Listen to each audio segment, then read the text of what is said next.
Good morning, students. Welcome to our channel Be Smart Education Point. So, in this class, we will discuss the next 5 questions 11 to 15 of the question number 4 of exercise 5.1 of the chapter AP. So, we all are familiar with this question. We have already done the previous 10 parts. So, you can check the link in the description box for the previous videos. Okay. So, let's start the 11th part. The last 5 parts are most important. So, look at here carefully. Now, 11th part is A square, A cube, A4 and so on. Students, these are the powers. As here is no power, that means here is 1. Okay, तो हमें ये check करना है कि क्या ये जो numbers हैं, सीक्वेंस है, वो AP है या नहीं. So for the same part हम क्या करेंगे पहले. हमारी फर्स्ट टर्म क्या आ रही है A. सेकेंड टर्म आ रही है a raised to power 2. Third term आ रही है a raised to power 3 and fourth term आ रही है a raised to power 4. So now check the common difference. A2 minus A1. Now what is A2? A raised to power 2. What is A1? A raised to power 1. So is there anything common? We all know that कि smallest power common आ रही है, तो मैं इसमें से 1A common ले लेती हूँ. So इस टर्म में से एक A तो कॉमन बाहर चला गया, अंदर क्या बचा सिर्फ 1A माइनस ये एक ही A था, ऑलरेडी हमने कॉमन कर लिया, तो in bracket only 1 is left. ठीक है. नेक्स्ट चेक कर रहे हैं क्या आ रहा है. A3 minus A2. A3 is A raised to power 3 and A raised to power 2. So same here, the smallest power is common. अंदर क्या बचा A minus 1. So kindly tell me, are these differences, two differences same? No, as here A and here is A square. So common difference is not same. Therefore, as A3 minus A2 is not equals to A2 minus A1, therefore, given terms don't form an AP. ये AP नहीं बना रही है. ठीक है, तो हम आगे इसको सॉल्व नहीं करेंगे. Okay. So next 12th part is that's very important part which is √2, √8, √18, √32 and so on. So we have 4 terms which is in square root. Okay, how to check that these 4 terms are in AP or not? So firstly, let's discuss what is our A1 first term, A2 second term, A3 third term, A4 fourth term. So firstly students, always check कि क्या आप given जो term है उसको simplify कर सकते हो या नहीं. √2 को मैं आगे simplify नहीं कर सकती, but √8 को मैं आगे simplify कर सकती हूँ. How? मैं √8 को क्या लिख सकती हूँ 2√2. हाउ, मैं एक बार बता रही हूँ आपको. एज हम ऑलवेज प्राइम फैक्टराइजेशन करके देखते हैं 8 की, दैट इज लाइक दिस. ठीक है, और जितनी हमारी पेयरिंग बन रही होती है, ये आपने already in the previous classes किया है. इन द स्क्वायर रूट जो पेयरिंग कंप्लीट हो रही है उसको हम रूट के बाहर निकालते हैं. सो 2 की एक पेयर मेरा कंप्लीट हो रहा था, एक 2 मैंने बाहर निकाल दिया और रूट में सिर्फ क्या बचा मेरे पास 2. दैट्स वाई अंडर √8 की जगह पे मैं क्या लिख सकती हूँ 2√2. Okay. In the same like √18 को हम कैसे सॉल्व कर सकते हैं. It is like this. तो किसकी पेयरिंग बन रही है 3 की. दैट मीन्स 3 रूट के बाहर आ गया, अंदर क्या बचा only 2. So on the place of under √18 I can write 3√2. Clear. Same way में 32 को हम लिख सकते हैं by using prime factorization. You can check from here. तो 2 की कितनी पेयरिंग बन रही है 1 2. 2 की 2 पेयर बन रहे हैं, तो 2 times 2 बाहर आ रहा है. 2 2 is 4 और रूट में कितना बच गया सिर्फ 2. दैट मीन्स √32 की जगह पे मैं इसकी सिंप्लीफाइड वे में क्या लिख सकती हूँ 4√2. ये हमने क्यों किया, बिकॉज बिना सिंप्लीफाई किए हम ये नहीं गेस कर सकते कि क्या वो AP बना रहा है या नहीं. Okay, so let's check. Again a1 मेरा कितना आ रहा है √2, this is a2, this is a3, this is a4. You can easily differentiate. So similarly, let's start now. अब हम इसको आगे स्टार्ट कर सकते हैं क्योंकि अब ये सिंप्लीफाइड वे में है. a2 minus a1. Now what is a2? 2√2 and a1 is √2 only. That means इसके आगे कुछ नहीं है तो क्या है 1. Again the like terms and we can simplify. 2 minus 1 is 1 into √2. That is simple, √2. Next is a3 minus a2. Now what is a3? 3√2 and a2 is 2√2. 3 minus 2 is 1. 1√2 is again single √2. So you can see difference is same. That means ये जो 4 terms हैं ये AP form कर रही हैं. Okay? As a2 minus a1 equal आ रहा है मेरा a3 minus a2 के. Therefore गिवन टर्म्स जो हैं वो फॉर्म कर रही हैं AP. तो ऑब्वियसली हमारा नेक्स्ट पार्ट क्या था कि अगर AP बना रही है तो एक तो कॉमन डिफरेंस फाइंड करो, दूसरा 3 टर्म्स फाइंड करनी है हमने. ठीक है, विच इम्प्लाइज D कितना आ रहा है मेरा जो हमारा डिफरेंस आया √2. और नेक्स्ट टर्म फिफ्थ टर्म कैसे आएगी? Fifth term A plus 4D. A कितना आ रहा है √2. 4D कितना आया again √2. So you can see this is 1√2, this is 4√2. तो मेरे पास आंसर कितना आया 5√2. Okay. Similarly a6 a plus 5D √2 plus 5√2. In the same way 5 plus 1 6√2.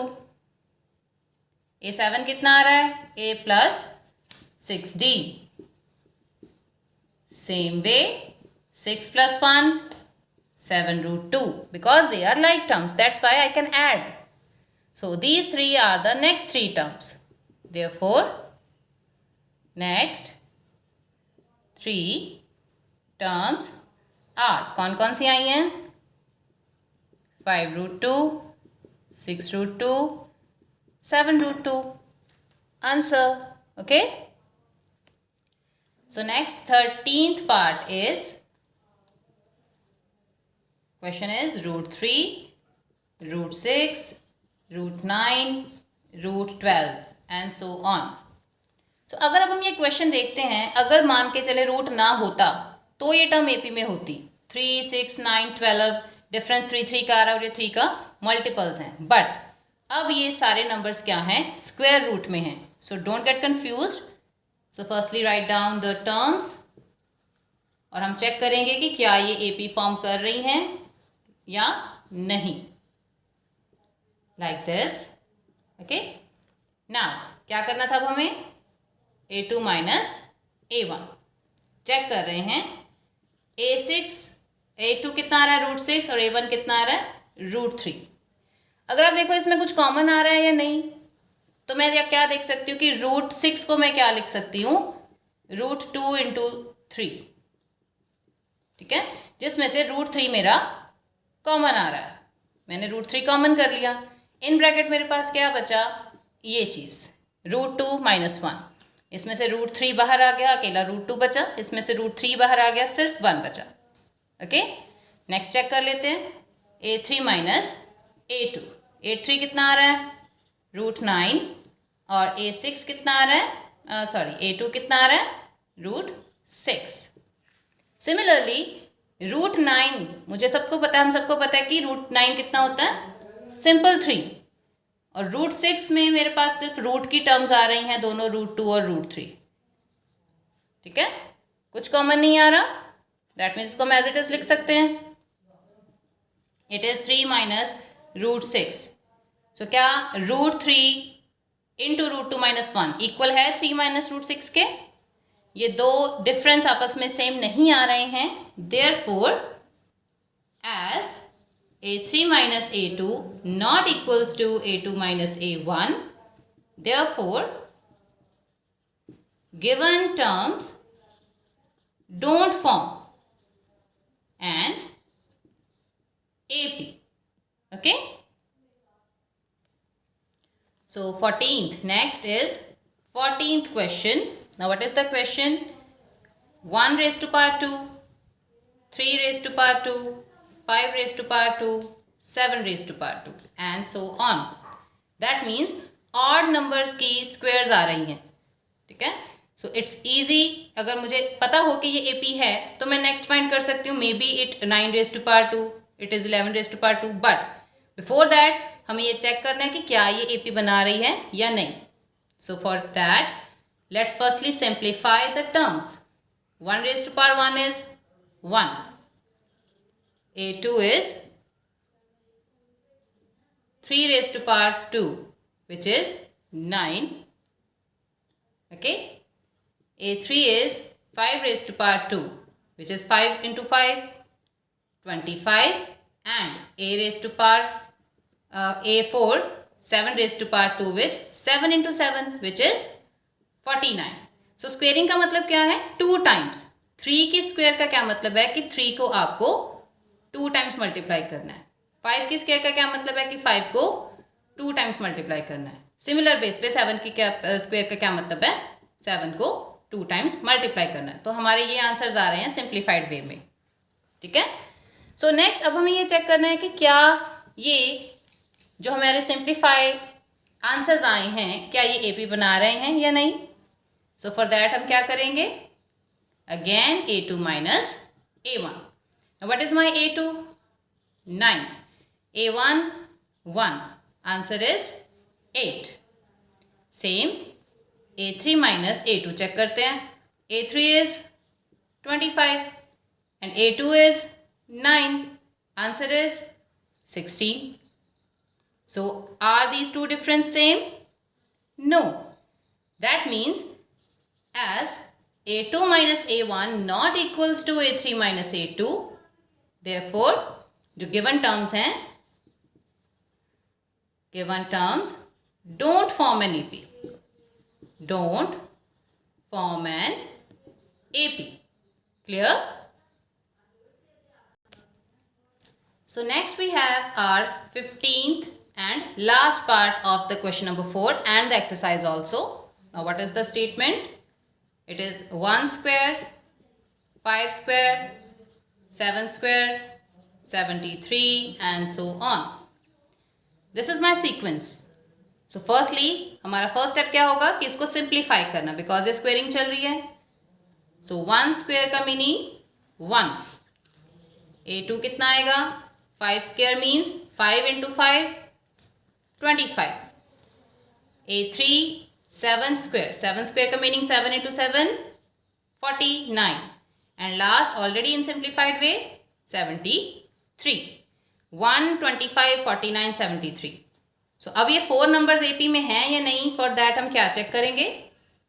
A2 minus A1. Now what is A2? 25. A1 is 1. Answer is 24. In the same way A3 minus A2 अगर हम check कर रहे हैं, A3 is my 49, A2 is 25. जब मैं subtract करूँगी again I'll get 24. So we all know that these two differences are same. अगर difference common difference same आ रहा है that means ये 4 numbers जो हैं वो AP बना रहे हैं. As A2 minus A1 equal आ रहा है A3 minus A2 के, therefore given terms form an AP. So हमारा नेक्स्ट स्टेप क्या था कि अगर ये AP आ रही है तो एक तो हमें कॉमन डिफरेंस फाइंड करना है जो कि ऑलरेडी हम फाइंड कर चुके हैं, दैट इज 24. नेक्स्ट हमें क्या फाइंड करना है? 3 more terms. Already we have up to 4 terms. So next is A5 which is A plus 4D. A plus 4D means A is 1, 4, D कितना आ रहा है? 24. So 24 4s are 96. और जब हम ऐड कर रहे हैं it is 97. Next is A6. How to find A6? A plus 5D. 1 plus 5 into 24. So here 1 plus 5 into 24, 120. Answer is 121. The similar way A7 is A plus 6D. 1 plus 6 into D. D is again 24. So 24 6s are 144, which is 145. Calculations. Okay. So these three are our next three terms. Therefore, next three terms are 97, 121, 145. Answer. This is very important part. So I hope students this is very beneficial for you. I hope this video, this question, all the parts are clear to all. Okay. So if you like, kindly share and subscribe. Also press the bell icon. Thank you so much for watching.